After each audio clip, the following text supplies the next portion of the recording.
Hello and welcome to Seen Anything Good Lately, the podcast that'll give you so many recommendations you'll never argue over the Netflix menu again. I'm Jason Solomons, and joining me on this edition of the show are the Oscar-nominated filmmaker Mira Nair and the admired film documentary maker Mark Cousins, and we'll find out if they've seen anything good lately. On TV, I love the Great British Sewing Bee. I've seen this extraordinary series on Amazon from India called Pataal. Hi, how you been? What have you been watching? Seen anything good lately? I'm very excited about this particular show as I'm showcasing the finest in female filmmaking talent. Mira Nair, I've known her for quite a while now, and her films always excite and enchant. She gave me a book once and signed it for me with a note, "To Jason, fellow soldier of cinema." What a charmer she is.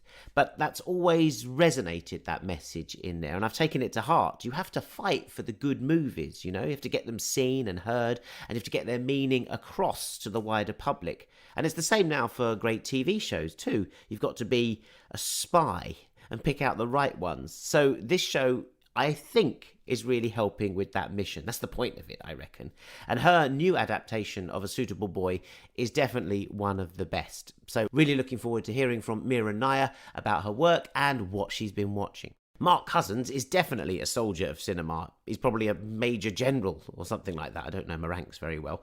He's brought so much amazing film culture to the screen over the years, championing filmmakers like Orson Welles and the whole genre of children's film around the world. And of course, The Story of Cinema was an epic documentary in itself. And now he's back doing it again with Women Make Film. It's another monumental piece, giving neglected women filmmakers from around the world that most wonderful cinematic ode that you can possibly do. I loved his film, all 14 hours of it. I did, but it whizzed by. So it's great to bring those two together, Mira Nair and Mark Cousins. But before we hear what they're up to, I should probably tell you if I've seen anything good lately. I'm reading Oliver Stone's autobiography, Chasing the Light, it's called, and it's as muscular and punchy as the guy's films themselves. It's also as wildly entertaining. It's about making Salvador, about writing Scarface, and going all the way out to getting the Oscar for Platoon. You do have to have a certain madness and mania to direct films, it seems to me, and this makes for gripping reading, seeing that grow in the young Oliver. I've got into Orthodox on Netflix, a bit late to the party on this one. I just thought the first couple of episodes were brilliant.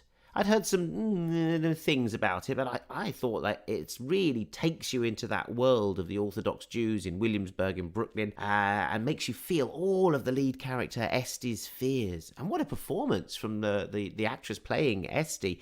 Shira Huss is her name, a young Israeli actor, 24 years old. I've never seen her before, but she makes the most extraordinary physical transformation throughout this. I'm absolutely hooked by Orthodox. And for a summer vibe, I'm enjoying Jessie Ware's new album, What's Your Pleasure, which has got a really lovely disco-y feel to it, particularly on the tracks Mirage, Don't Stop, and the opener, Spotlight. Give it a whirl.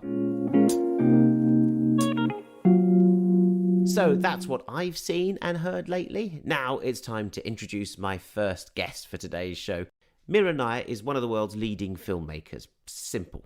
She broke through with the Oscar-nominated Salaam Bombay and has explored Indian and cross-colonial legacy in her beautiful films ever since, from Mississippi Masala with Denzel Washington, remember that one, to Vanity Fair with Reese Witherspoon, set here in London, and the Venice-winning Monsoon Wedding, and Disney hit Queen of Katwe, starring David Oyelowo and Lupita Nyong'o, which my kids absolutely love and is shown in schools around the world, and the controversial adaptation The Reluctant Fundamentalist, you'll remember, starring Riz Ahmed. Well, now she's taking on her first TV series adaptation, and it's of Vikram Seth's enormous novel, A Suitable Boy, which I haven't read, confession, straight away. So I'm into reading it through this version. This is definitely one while I'm waiting for the TV show. It's the first BBC period drama made entirely without white people, apart from Andrew Davis, basically, who wrote the script. Then he writes the script for all of these things, from War and Peace to Pride and Prejudice. It tells the story of four families entwined while India itself reverberates from partition. So we're set in 1951 here, partition being in 47. In particular, it's the story of literature student Lata, who's as independent-minded as the new India herself. And Lata and her family's battle to find her a suitable husband. That's the title of the book and the title of the show, and that's what it's about. It's shot in a fabulous looking area of India, which I found out later is Lucknow, and it's got a strong cast of newcomers and experienced Bollywood stars. It airs on Sunday nights on BBC One all through August and plays as the closing film at the Toronto Film Festival, so it's got its kudos and props from the film world as well as the TV world there. I caught up with Mira Nair where she was finishing A Suitable Boy in lockdown. And the fabulous Mira Nair joins me now on the line from New York. What a place to be during this lockdown. It must have been very difficult for you out there, Mira. Actually, we're all in our little cocoons, and my cocoon is a beautiful one, actually. I feel privileged. I'm in my own home on opposite a park, Riverside Drive, and we walk at least every day in nature. But otherwise, I'm in this little room full of books and full of devices and paintings. I can see behind you. And paintings, wonderful paintings, and finishing A Suitable Boy literally on 3 devices: the iPad, the laptop, the phone, and I have the mix going on. I have the grading going on another device. It's extraordinary that we have remotely done post-production. Because hold on, what did you say it's not finished yet? I saw it. I've seen 2 episodes. Last night Only I saw the 2, first episode. sweetheart. I'm still finishing episode 5, and we're mixing and doing a 30-piece orchestra yesterday on episode 6. So we are still finishing 5 and 6. So if it doesn't happen, you can blame this interview. I've totally interrupted the whole flow of A Suitable Boy. No. We fit you in, Jason Solomon. That's so kind of you, and it is great. I absolutely loved it. At first shot, I was like, because I didn't quite know what it was going to look like and how it was going to feel, and I knew it was you doing it. And then the first shot, I was absolutely seduced by the atmosphere and the heaviness of that atmosphere, the pungency, everything. Obviously it's a wedding, so there's no better expert in doing an Indian wedding than yourself. Well, yes, but may the goddess bless you for that, because not for the wedding part, because I know, but the film, the book of Suitable Boy starts with the wedding, but I welcome you to the reality of it, basically, and the layers of it, and the recreation of a time that was much more austere and much more, I think much more beautiful than the time we live in now. That's why I love Vikram's book, Suitable Boy, because it really captures that entire era, and also the cultural multiplicity, the plurality of our lives. That it's 4 families, but from all class and diversity and language, and it all comes in a time where we were all finding who we are, who the nation is. I didn't know that it was quite the bonk buster. I'm seeing this in your hands. There's a lot of sex in it. There's a wonderful amount, and I think I definitely go for it. I love Meenakshi. Somebody yesterday on Twitter called Meenakshi Mehra, played by Shahana Goswami, the most extraordinary actor, called her I love the horny Calcutta wife, he said. There's all sorts of love in A Suitable Boy, and I go for it. What, it's forbidden love, it's carnal love, it's I guess it's naughty love in a way, but it's also innocent love. All sorts of love come through. Some of it's physical, and then there's forbidden love, and I love the fact, of you could call it amorality. I call it just a sort of pleasure in living.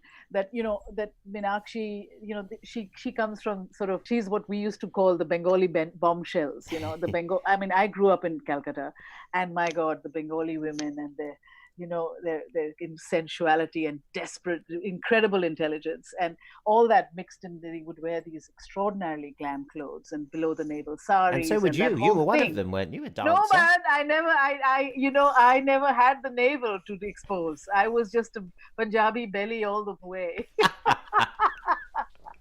Is this a book that you and a gig, if you like, a film, if you like, to bring it to the screen? Is this something you've wanted to do for a long, long time, that you've been battling to get the rights to make sure it was you that did it? I've loved it for a long time, and when it, I know Vikram also. I met him a lot of times while he was writing it, and I loved the book. I loved the book like a best friend. I loved it. I read it twice, which is saying something. Yeah, because that takes a bit of time itself. Yeah, it takes a hell of a bit of time, and And I call it sort of the maa baap, the mother father of what then became my own film, Monsoon Wedding.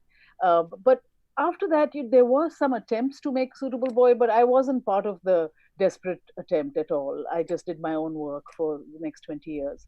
But when I heard that Suitable was coming up again, and when I heard that a line producer was prowling around India looking or whatever to set it up, I thought to myself, I got to throw my sari into this.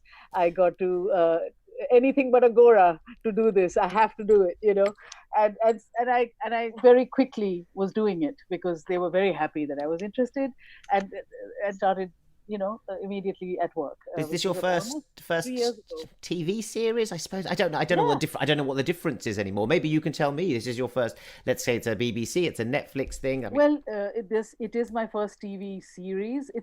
But I don't think actually of it like that. I mean, I think of it like as long form cinema. Which is what television now gives us the luxury to make. And also you have Declan Quinn shooting it, who you've worked with for years. That is the only way to have made this in the scale and magnificence and sweep in which you see it, because we didn't have the budget of the century. When you're making a South Asian tale, no matter whatever its credentials as classics or whatever, the belt is always much tighter. And the reason it looks so like an epic and has the intimacy of a family drama is because of Declan Quinn and because of my whole creative family. And also we have literally 3 generations of crew who have worked with us since Salam Bombay with me. So I had on this set, I kid you not, Jason, on the set, I had 3 generations of gaffers. Wasim, who was my best boy, his father, Muhammad, who was the gaffer of the 2nd unit, and his grandfather, Muhammad Hassan, who was the gaffer on Salam Bombay. Wow. And I had tears in my eyes, to see these 3 generations. For a family saga that you're telling, you've got it off screen and on screen. Correct. So families have made this film. I have to say that one of the things that I forgot when I was watching it, I was thinking the music is fantastic and there's some brilliant sitar playing in there, of course. And then I thought, of course, it's Anushka Shankar that has done the music. Shankar is the co-composer with Alex Heffes, who's an extraordinary composer. She does all the sitar and she composed for it, and beautiful. And really the sound of Lata is the sound of the sitar. I have to say, I'm absolutely thrilled that you're bringing this to the screen, because it looks so different. I tell you what, the thing I talk about the sex in it, but I know it's a period film, and we talked about it sort of in 1951, post-partition, etc. But actually, Mira, I don't know if this was deliberate or if this is just you. To me, it actually felt like it was shot 3 weeks ago. It's modern. You don't really notice completely. The period trappings at all. Utterly modern, and even though we refurbished market squares and put in the old cars and in some cases, cleaned up roofs of crumbling palaces, it is the style, the sensibility, but also the question in it is utterly modern and utterly universal. The characters who open doors to your soul, that type of thing. And what's lovely about making a 6-hour story is that you get to unfold this. The episode 1 has to set up the foundation. Then you go on this journey knowing who you're going with. That's the beauty of it also. So what will come in the next few weeks is, I hope, for something that people will be transported on this journey, but also see themselves in it. Because those are the questions that are the eternal questions. Well, those are the key ones. If you could make me see myself in it, I didn't grow up in Calcutta or anything like that. Yeah. But I saw myself in 3 or 4 of the characters at least. But all of us maybe have a little pompous uncle. All of us have a really charming aunt who has a secret life. All of us are supposed to marry someone that our mum wants us to marry, and then we don't do it. Yes. And we feel bad that we don't do it. Or we do it maybe and find a kind of weird love that happens later when you least expected it.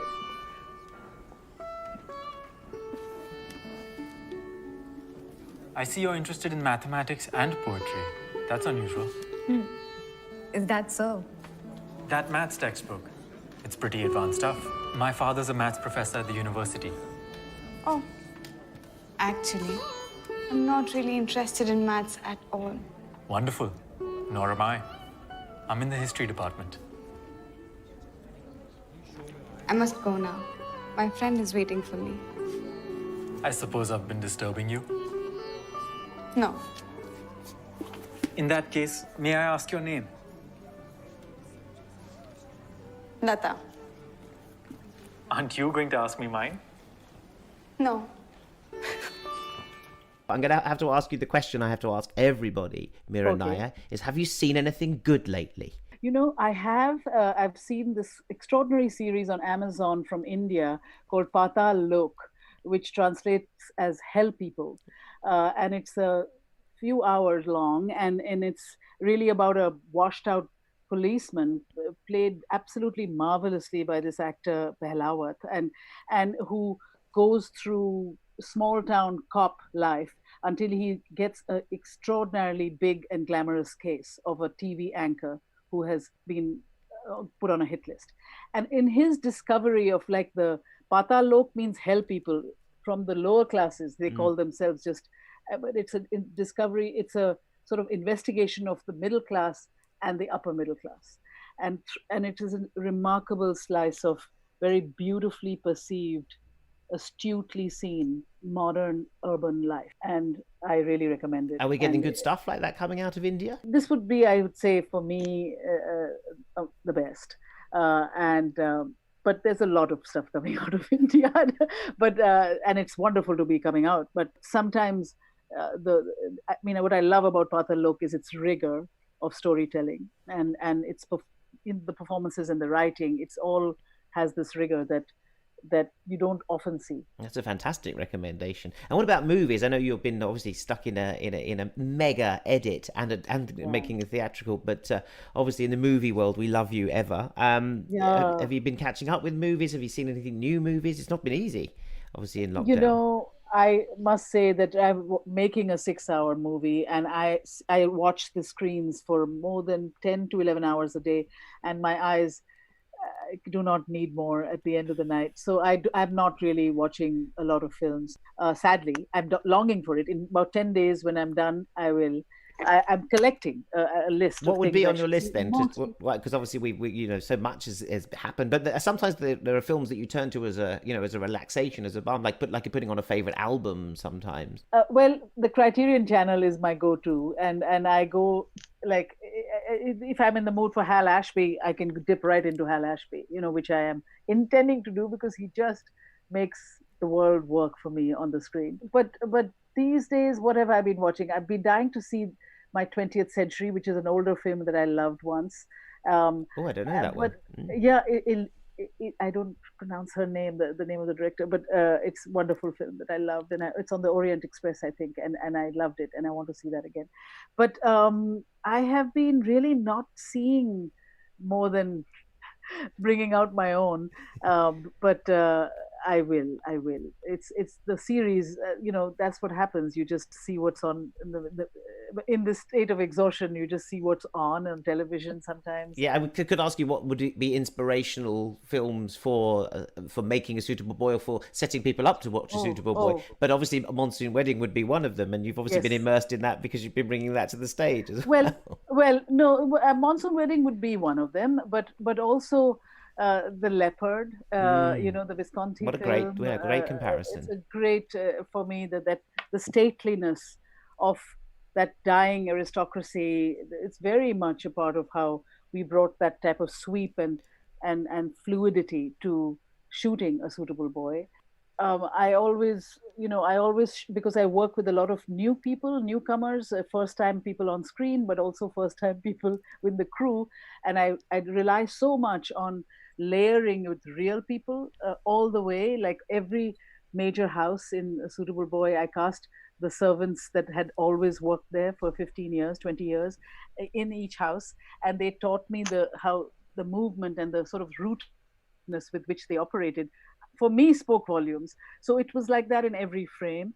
So I always taught my team how to do background action, what is called background action, the directing of people on the street. Yes. And you know now Suitable Boy is quite epic. I mean, we've taken over the ghats of Banaras and where you see different layers of action. So sometimes there are 200 to 300 people on the stairs and so on, and everyone has to be redressed and formed in a certain way.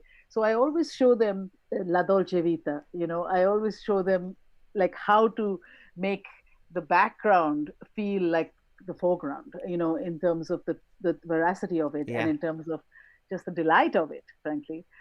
So I love that you turn to Visconti and Fellini for Yes, your I inspirations did. there. Sometimes, depending on the film, Yeah. and definitely, but also,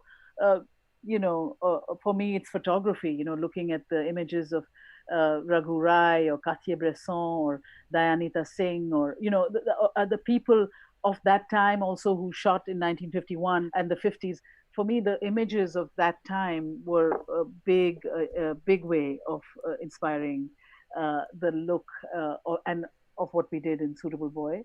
And the palette, also comes from like the paintings of Amrita Shergill, of things I enjoy and love, and the whole refinement of Lucknow culture, which is the city of Brahmpur in the Suitable Boy, is in itself just a treasure of whether it's embroideries, it's known for its chicken, it's known for that embroidery, Right. or whether it's muslins, or whether it's, extraordinary architecture. I mean, we have it there, with us. I've never been, but it just looked. I mean, I want to go as soon as one is able to. I'd love to go there. It's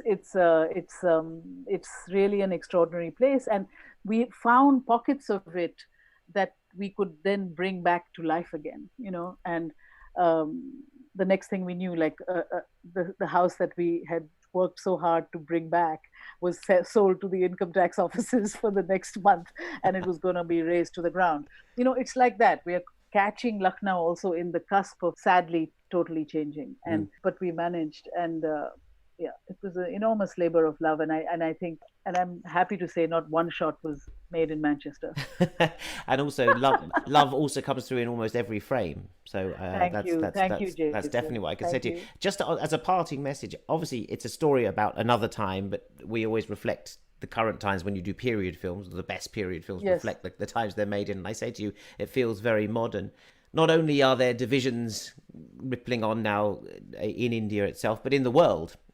We seem to have a difficult and fractured world that maybe is different to the one you started filming this project in. Do you think, is there a takeaway message from A Suitable Boy, both for India and for the rest of the world? For me, it was very important in making A Suitable Boy to hold a mirror to the world that we live in today, to the India of now, to the fact that to show that the seeds of this terrible divisions that we still feel, and we are in fact perpetuating further currently, were planted then on independence, on the partition, after the partition, and also on the creation of those who chose not to return to Pakistan or go to Pakistan, and India was and is their home, and those who believe that it is there. So that also makes A Suitable Boy extraordinarily timely, because not only does it show the seeds of this schism that we feel today, but also it shows the extraordinary depth of the coexistence of Hindu and Muslim cultures. And that extraordinarily beautiful interwoven life is being obliterated. Yeah. And yet was so full and present and beautiful in A Suitable Boy. And so both things should be remembered, but because otherwise, if the world has it their way, that plurality is fast being obliterated. Well, you can see that each one makes the other more beautiful. So, I think that's the lesson that I was taking from it for our world. You can't separate because can't separate, because we are both. We are everything together in our hearts, and that is and yet it also reveals a world where people will refuse to see it any other way. Mira Nair, thank you so much for joining me. Thank you for stopping working for 5 minutes to join us. Congratulations on A Suitable Boy. I'm so looking forward to the summer now in its company. Thank you so much. Thank you so much, Jason. Bye. Bye.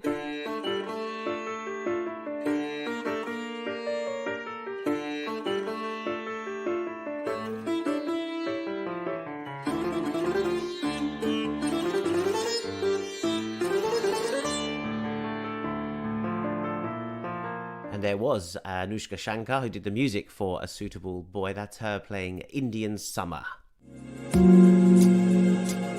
Mark Cousins is my next guest. He's been championing film all his life, basically, as a student and then as a BBC critic and presenter on Moviedrome, and then as a highly original filmmaker, narrating his way with his juicy, brogue voiceover around cinematic homages in epic docs like The Story of Film and Orson Welles' Eyes to the story of children in film. And now he's back with another 14-hour epic doc called Women Make Film, highlighting the contributions and too-forgotten history of women in cinema, with clips from over 180 women filmmakers from around the world. It's a hypnotic collage, is basically all I can say, of scenes and breakdowns that will give anyone watching an education and an entry into entirely new worlds. Only this time, Cousins has used some very famous women filmmakers and actresses to do the voiceovers.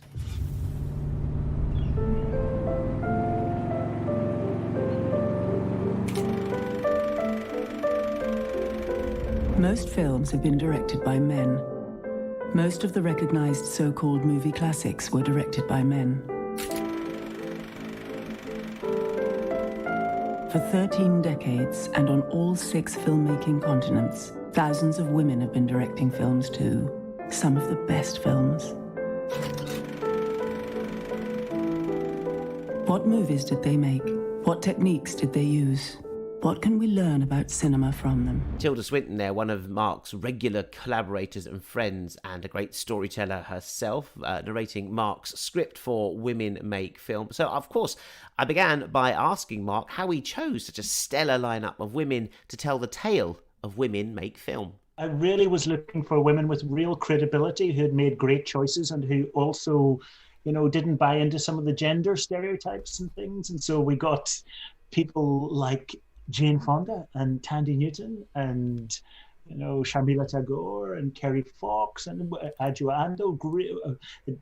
We got really great people. I was thrilled, and I think they liked the idea that this wasn't going to generalize about how women have made films, and it was going to talk about their work. And what they do is they add a different texture, each one of them individually. You'd think, well, what difference does it make having different ones? But they do bring their own personality to it. Do they bring their own viewpoints to it? How much input do they have on the script? Well, time was tight, so I offered each narrator input into the script, but basically I just showed up and they recorded what was already written, Jason, to be honest, but as you say, they bring their own voice and intimacy, and Tandy Newton went really, really close to the microphone, almost whispering, and Kerry Fox, being a big, loud, brilliant Kiwi, sort of filled the room with her voice, and that was very nice to see. The films that you touch on, the way that you did it, you've talked about it and how you broke it down into various themes that you were going to approach rather than go geographically or chronologically. So you looked at different ways of seeing, I suppose, through the lens. I'm quoting John Berger there, one of Tilda's favourites.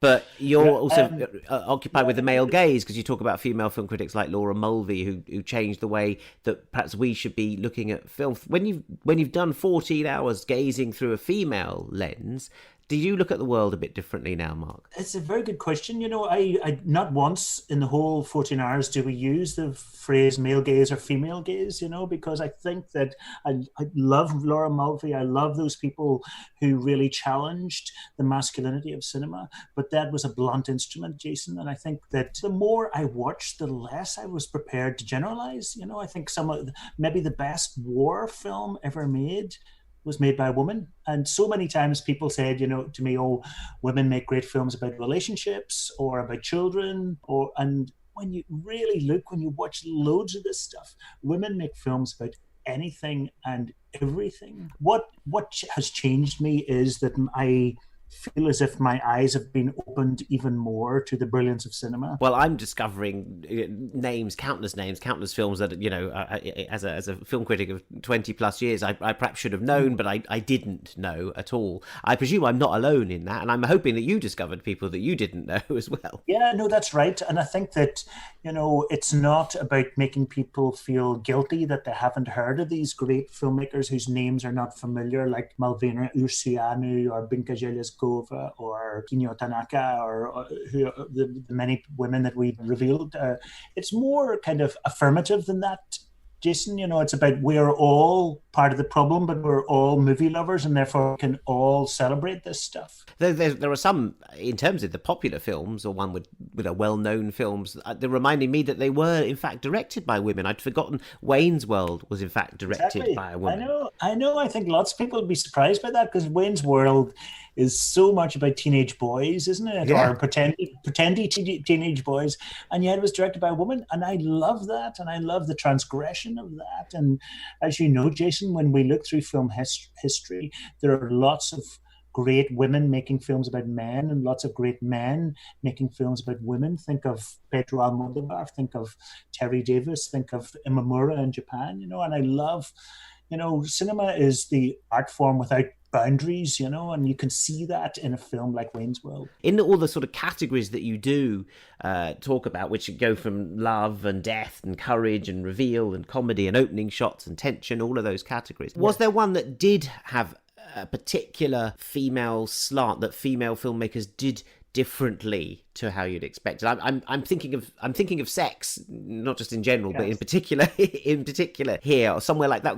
It might seem a very obvious place to start, but with in terms of the female gaze and where the camera is and how the scenes reveal themselves, is there a particular narrative or story or shot that female filmmakers do that is patently different? Patently different, I have to say no. Subtly different, yes. I do think when you look at how Claire Denis looks at the male body, or when you look at how Catherine Brea looks at men's bodies, there's a kind of, the obvious word is lust, but it's more complicated than that. It's a kind of open-eyed, going back to the idea of eye-opener, it's a kind of open-eyed wonder.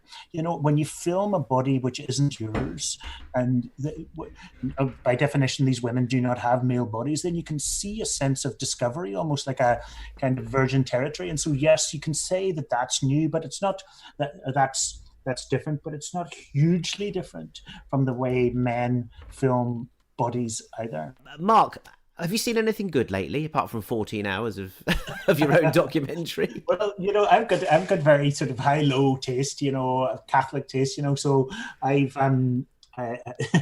been trying to get my head around this thing called Dao. Have you seen any of that? The Ukrainian 14 sequence films. Where's that on? Well, it's just online, right? And they've been filming it for 10 years with 35,000 extras, and it's epic. It's, I think, one of the biggest film projects ever. So I've been getting my head around that. So it's like a Mark Cousins film, but with 35,000 extras, apart from you. Yeah, I know, and I really tried to understand it, and so that's the biggest thing I think that's happened in cinema in recent years. So I've been trying to understand that. Because of the the lockdown, and there's a lot of kind of emotions and pressures and sadnesses and high amplitude, isn't there? And so I've been going from that to, on TV, I love the Great British Sewing Bee. I presume you're a fan of that. I am a fan of that. I have to say, I'm a big fan of Joe Lycett, and my wife is a big fan of embroidery and sewing and doing things yourself. And I think it's a really interesting take on the reality show. And I think there are some beautiful things there. It's lovely watching people make stuff, but yesterday it was funny. Yeah, I ended up watching a 90-minute online lecture about the Epic of Gilgamesh, and one of the first great epic poems. And I noticed that I'm attracted to stuff that happened a long time ago. In the current crisis, a long time ago is a very attractive place. Yes, I suppose the modernity is it's proving itself to be connected though very much. I think we've had a lot of nostalgia during this lockdown, almost sort of out of necessity.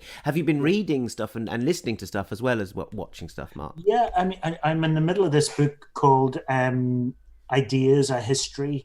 It's written by this guy called Peter Watson, and it's a history of ideas, and it starts way back in the birth of humanity and goes as far as Freud.